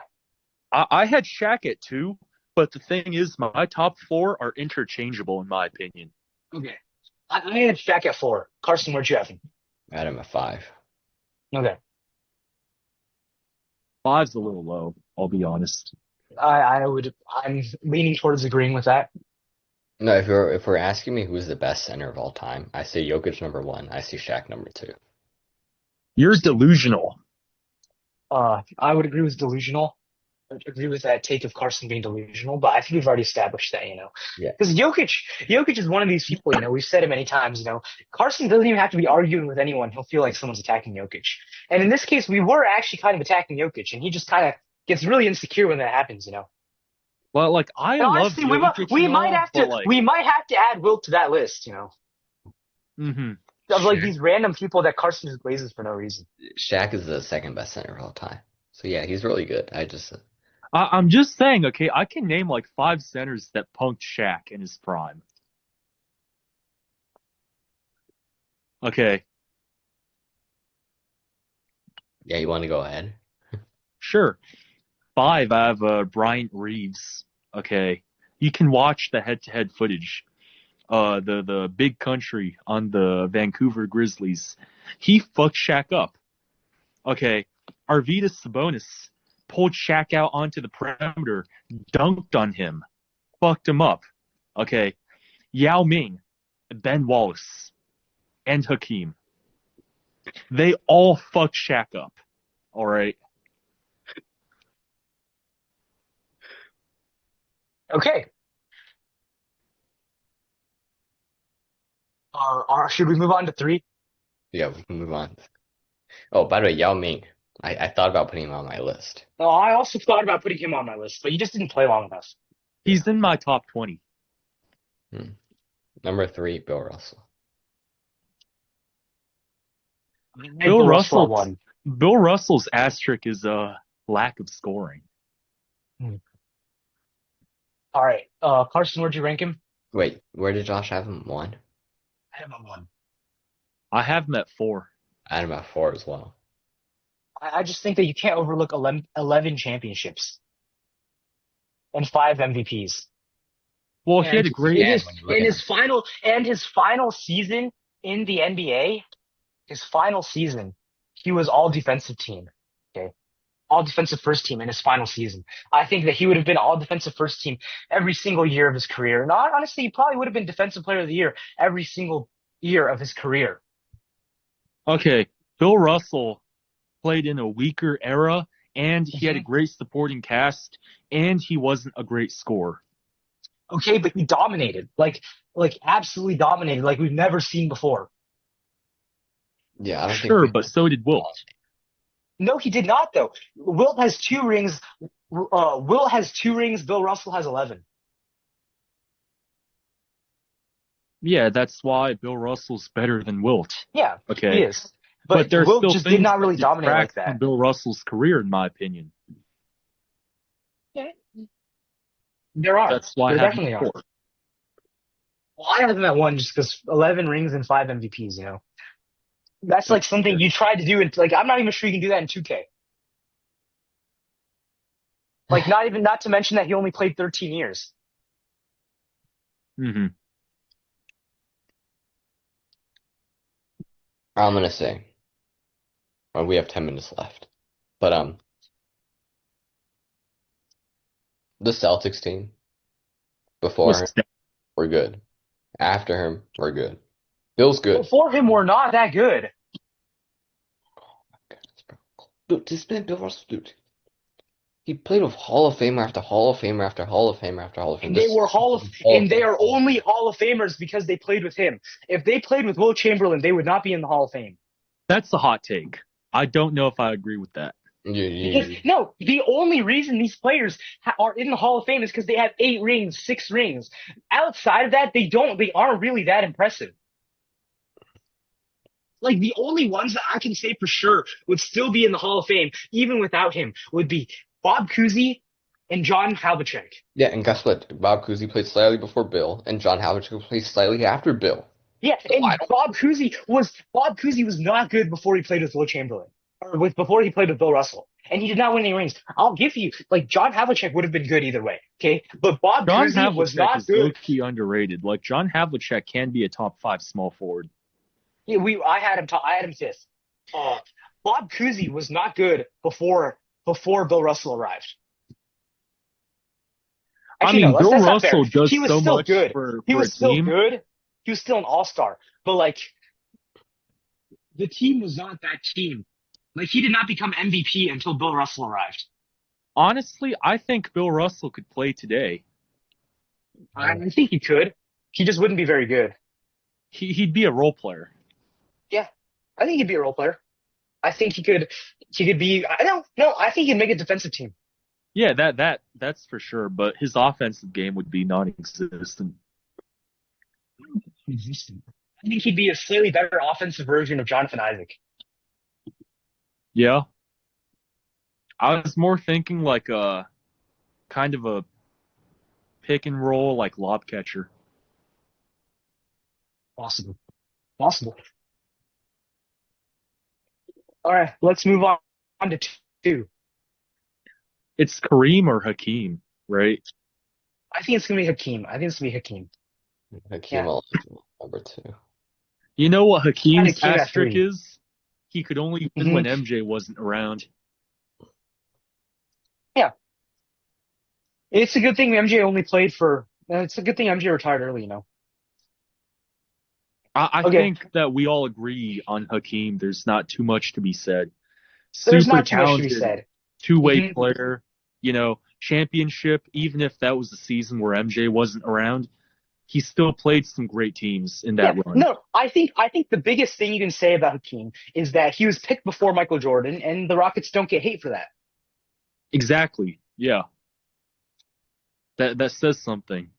That says a lot. Hmm. Yeah, I had him at Well, three. let's move on. I have him at Yeah, but 2. also part of it is just because it was so long ago. The Trailblazers don't get that much hate for picking Sam Bowie over Michael Jordan. But like people who know ball give them hate. Know that was a But the horrible thing is, like, choice. also like the Trailblazers after Bill Walton are kind of just bum franchise. Hmm. They They had had Clyde Clyde Drexler Drex, they though, had Clyde right? Drexler couldn't win. They had Dame couldn't win. I'm sure They they had other drafted players that I'm not very Sabonis in sure the about. 80s, but it took him a decade to show up. Yeah. Some hot takes, Sabonis is in my top 20, but Okay. that's a whole different thing. All right, number one's Kareem. And number 1 is Kareem Abdul. Bro, Joshua, aren't you like a Kareem hater? I am a Kareem hater, but I'd Kareem at two. Because I mean, I'm a Kareem hater, like in the grand scheme of him being like third all time, right? But like he's still in my top 10, and I still think he's this. I still think he's above Hakeem. I had Kareem I at just, I just don't 3. think he's above like Magic and Bird and like Steph. No, that's valid. I had Kareem at 3 behind Hakeem and Shaq, actually. Oh, interesting. Who's your one? Uh, who's my one? I had Hakeem. Hakeem at 1, Shaq at 2. Oh, interesting. Carson, you had Kareem at one. I had Kareem at 1. I had Kareem at two. I had Hakeem at 3. I had Hakeem at three as well. You know, uh, Kareem has a number of asterisks, right? That's true. Magic Johnson getting swept. These are all very valid asterisks. Yeah. Yeah, so I'm Kareem, very, Tennessee. very sad that Dave Cowens did not even make your guys' list. I thought about him. But yeah, I thought about him too. Why is Gobert You don't here? understand. No. Carson does this thing where he like puts up a list of players that might make the list, even if they don't get uh any points. But like I don't understand how do you have Yao Ming over Dave Cowens? oh wait, How Yao do you Ming have did make my list. Interesting. how do you have Joel Embiid over Dave Cowens? How do you have Robert Parrish over Dave Cowens? Robert Parrish has a better case. Robert Parrish is leagues better than Joel Embiid. Um, as a Like, Joel Embiid hater, I disagree, but I will not say anything. when I made my list, I went back specifically to check the career Robert Parrish had, and it's low-key impressive. Okay. He just played a really long time. Well, not just longevity, but he had some really great seasons too. Winning seasons. Great numbers. Okay. Like, Joel Embiid wishes he was Robert Parrish. Come on. I don't think I agree with that. I mean, like he's never had 20 in a season. Joel I, Embiid has had almost 30. Actually, I'm pretty sure he's had 30 before. like 29.7 or something like that. No, I don't think so.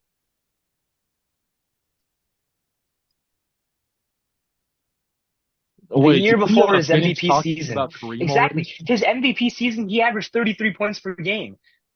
Meanwhile, Robert Parrish has never averaged 20. Like, come on. Okay, What is this Embiid random had Robert a Parrish better played? statistical peak, sure, but Parrish is the better player. Robert Okay, Parrish just didn't. I'm looking at his stats. He just never really had a peak. yeah, he was very consistent though. That's the great thing. Joel Embiid's a bum. Okay, Okay. All right.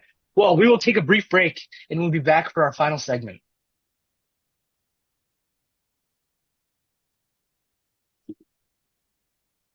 Before we do that, I want to say Yao Ming is one of the few players to be an all-star every single season of his career. Not even the great Michael Jordan did that. Unfortunately, yeah, that's fraudulent because he had a nation of 1 billion people voting for him for no. that's great. That's greatness. That's fraudulent. That's misguided patriotism. Okay. Wait, do you think Hanson Yang is making the All-Star team? He might, just like purely off of votes. Hanson Yang's gonna be like LaMelo Ball, getting like being top 3 and voting every year, but coaches and players are gonna give him 0 votes. Yeah. All right, yeah, we can prepare for our last segment. All right, we can prepare for last segment.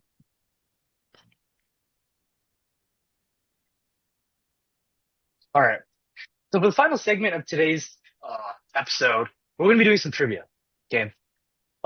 We love trivia, and something else we all love is our own NBA teams. Okay.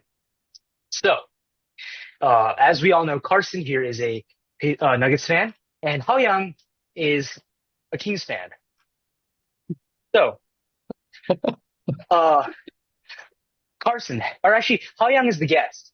So, would you like to go first, or would you like Carson to go first? Well, I'll go first. Okay. So, then we will be okay. So today, your trivia challenge is: can you name every single starter for Game 1 of the 2002 NBA Western Conference Finals? What? Oh, What okay. Let Western me Conference? try. Oh, Huh? for the Kings. Oh, No. For both teams, list every starter for both teams. So 10 players, 5 from each Okay. team. Vlade Divac. Wait, give me a second. I need a second. I'm trying to find a pen so I can cross these off as we go. yeah. Sorry for being slightly unprepared. Okay, here we go. All right. He's Divac. It's Divac, isn't it? Actually, yeah, it might be. Okay. Because You said who'd you say? Vlade Divac? Yeah. All right, that is correct. That was the power forward for the Kings. That was the center. That was the center. No. What? Actually, no, you're right. He was That's the center. That's the center. Yeah. That is the center.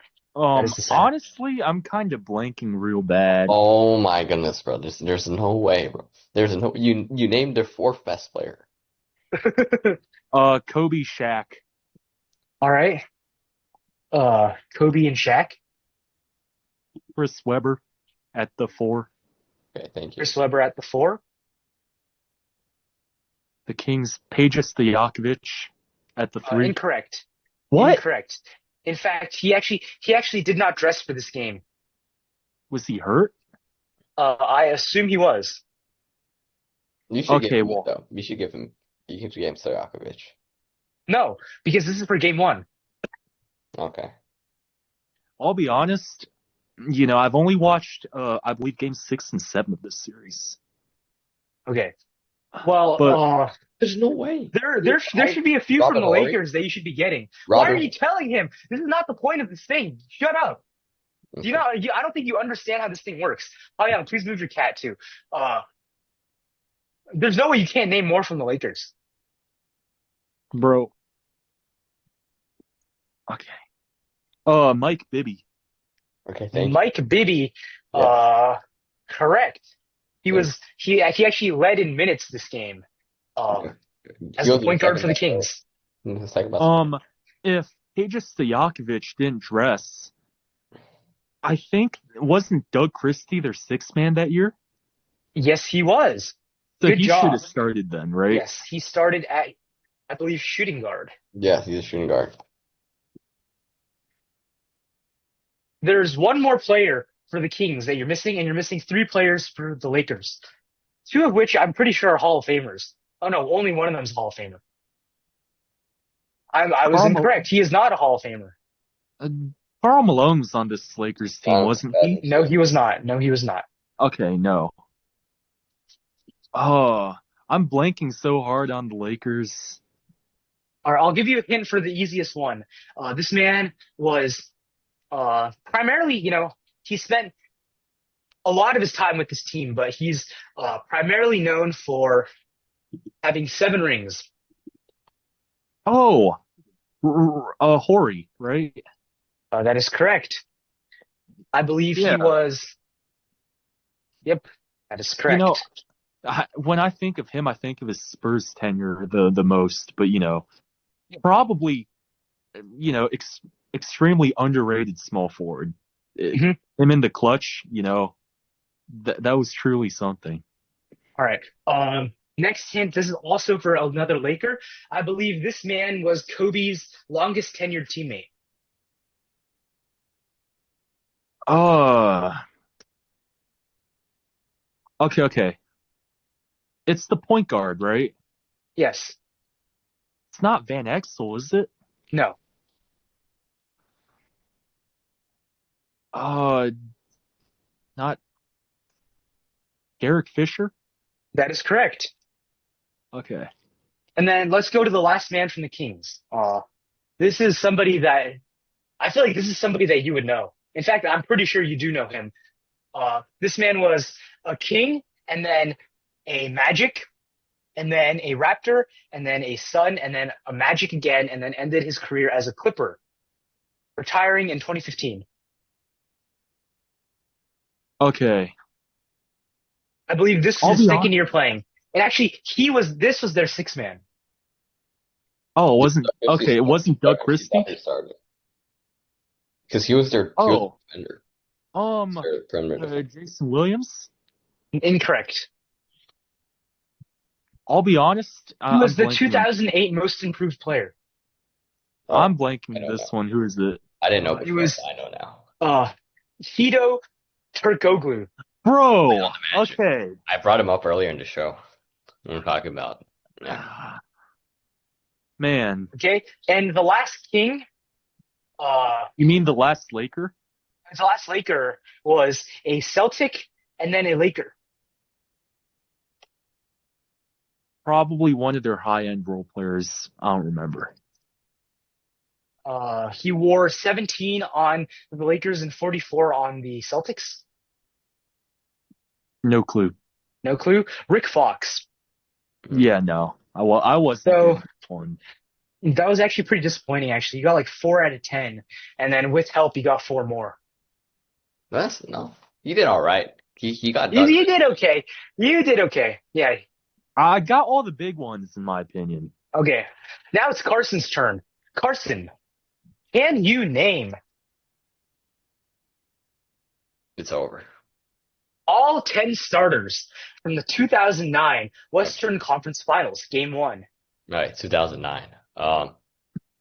Chauncey, Carmelo. Wait. Can you wait a second? Give me a second. Very sorry.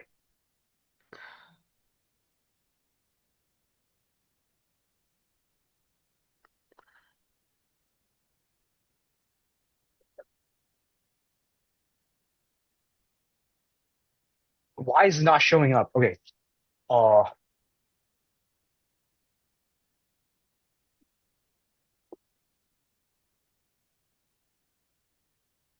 why is it not showing up? Why can I not find this?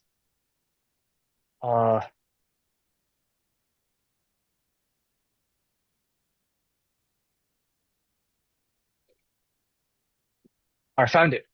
Sorry for the wait. You can start now. You said Chauncey Billups. Yeah, Chauncey, Carmelo, Nene.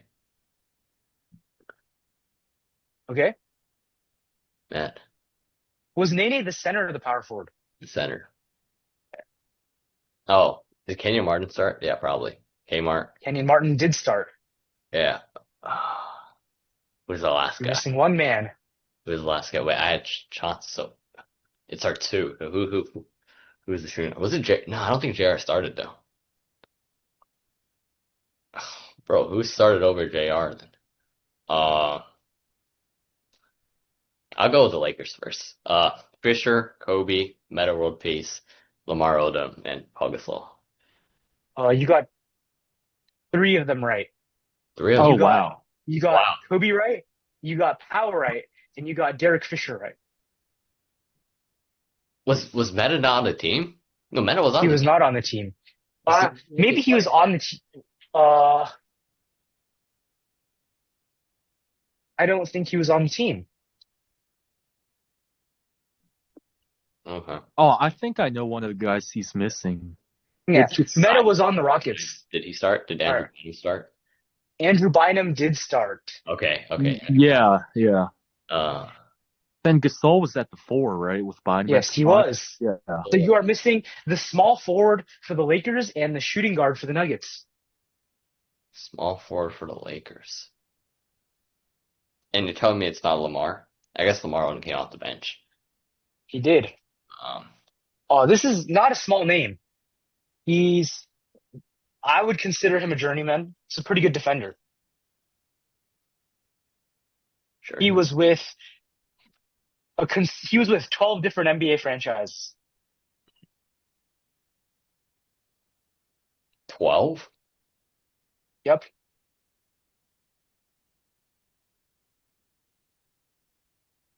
Hold on, what? Oh, never mind. He was only with 10. Only with 10. 10's a lot.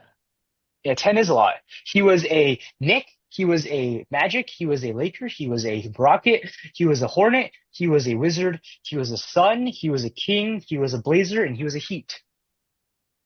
Man, it's crazy. What? He was drafted in '05 by the Knicks, and he retired in 2022 with the Lakers. That final hint should be something. 2022 Lakers?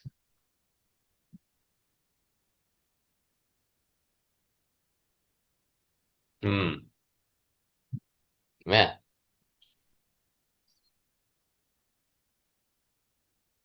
Uh,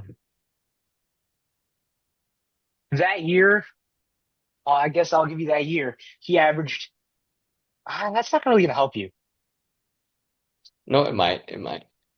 He averaged 8.9 points a game, No, that's not and help. he mainly came off the bench. And I definitely know this person. I will. I Oh, mean, definitely, I think definitely know this person. I'll give you a nickname. His nickname was the Switchblade.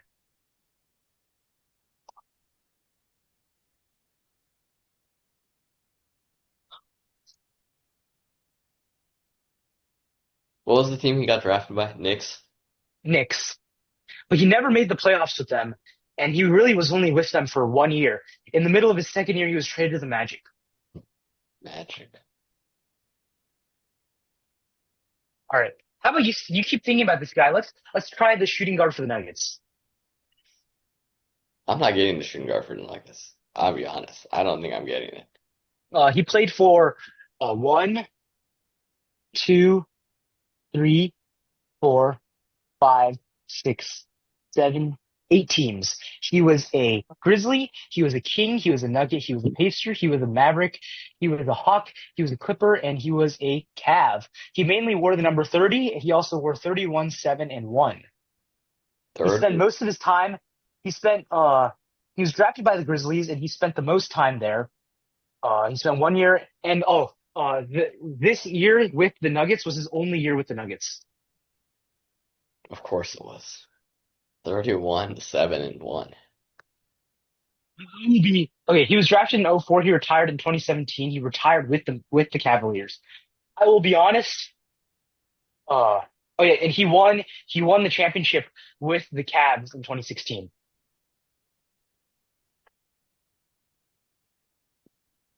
What was the first team he played for again? The Grizzlies. I'll be honest, I've never heard of this guy before. Man, who was on that? I have a better shot at getting who's on that Cavs squad. I'm Dude, pretty sure I've heard you say this guy's name before, though. No, you know where you'll know this from? This is one of the guys that Dave Bong always raves dude, about like how bad LeBron's teams were. Oh,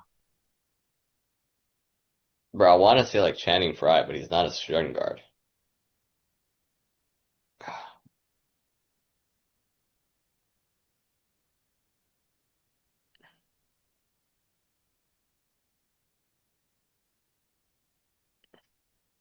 Let me know when you give up. I don't think I'm getting it. I'll be honest. All right, I'll give you this guy. This is the name. Does the name Dante Jones ring any bells?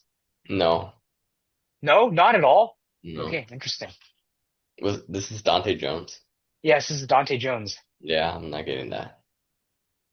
Okay, well we go to the other guy because Hmm. I am certain you know who the other guy is. Like I could not be more certain. You could not be more certain.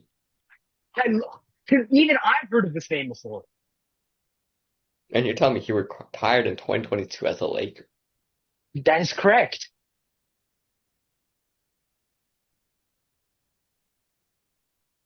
And he plays a small. wait, was his final season And sorry, 22 or yes the 22 to he was 23? he was a wing. He played both small forward and shooting guard.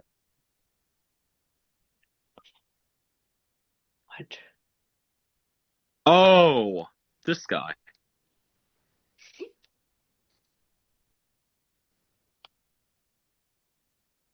I No, think Okay. Carson, I know. I'm I gonna know need, you know this. I'm gonna need more. You're gonna. What else do you need? I don't know. You said he was drafted by the Knicks, right? Yes, he was. I think he Ah, probably. yeah. I think he spent. His longest tenured team was probably the Rockets. He I feel played like with. he's most remembered for his Lakers run, though. Like, No, well, maybe he was best. He was best that's with the just Rockets. His best recency, though. seasons. His best seasons were next to James Harden.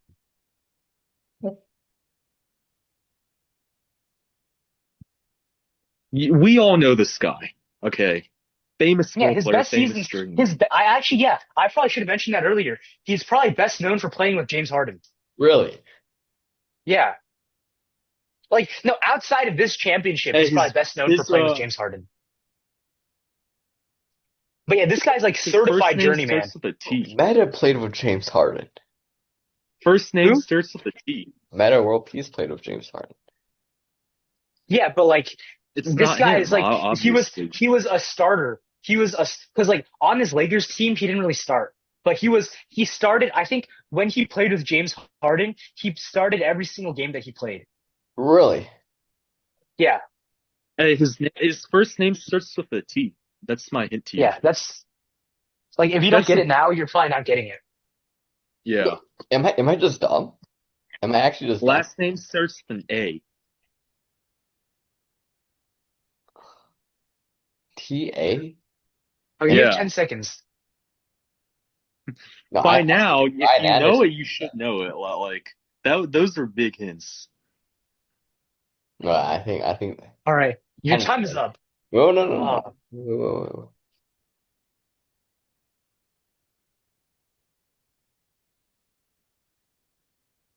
Wait. No, why do I have no idea? Why do I actually have no idea? Bro, we've had fantasy seasons where this guy was in free agency, okay? Back in the day. Wait. Wait. I kind of want to give up, but I kind of don't, you know? all right, you have 30 seconds. I'm putting on a timer. Like the first year we played fantasy basketball together, this guy was in free agency. Wait, This wait, guy was I need to think about the Rockets for a second. I need to think about the Rockets. So, Chris Paul, Clint Capella, Chris Paul, Clint Capella, James Harden, PJ Tucker. PJ Tucker, who's the three? Trevor Ariza, Mr. 3-point himself. It's That is correct. It's Trevor Ariza. It's Trevor Ariza. Finally, that took Started? you a while. He started in 09. He started in '09. He's not the normal starter. Man, He this was guy. not the normal starter. I believe it's possible that was the only game he started. Man, dude, Trevor Ariza I completely forgot this dude existed. Dude, this guy from one spot is the most accurate shooter ever. Just that like one wing. He has the most makes ever. It's not even close. And then the corner and the wing. I think it's like the left wing. Yeah. Oh, interesting. Trevor Ariza started game 2 as well. Did he start game 3? He started game 3. Did he start game 4? Uh, he started game 4. Did he start game 5? Oh Uh, wow. Wow. he started game 5. He might have just been the starter. Yeah, he might have just been. Man, I didn't realize it He was that old. started. But the thing is, like during the regular season, he only started 20 games. Hmm. So I think somebody went down with an injury. Hmm. So let's see. In the playoffs that year, oh, he started every game that he played. So maybe it wasn't an injury. He just took over for someone. Maybe Ah. Lamar Odom. Hmm. Yeah, Trevor Ariza, very forgettable. But yeah, I actually surprised it took you so long. He did slightly better than me. I needed a few He, more hints.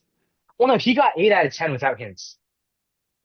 I'm Hmm. surprised how well you knew the Nuggets team actually. Yeah, bro. Like he rattled those off like Yeah, right there. I actually think we should probably do more of these. These are really fun. Hmm. Hey, these make good shorts content. They do. All right.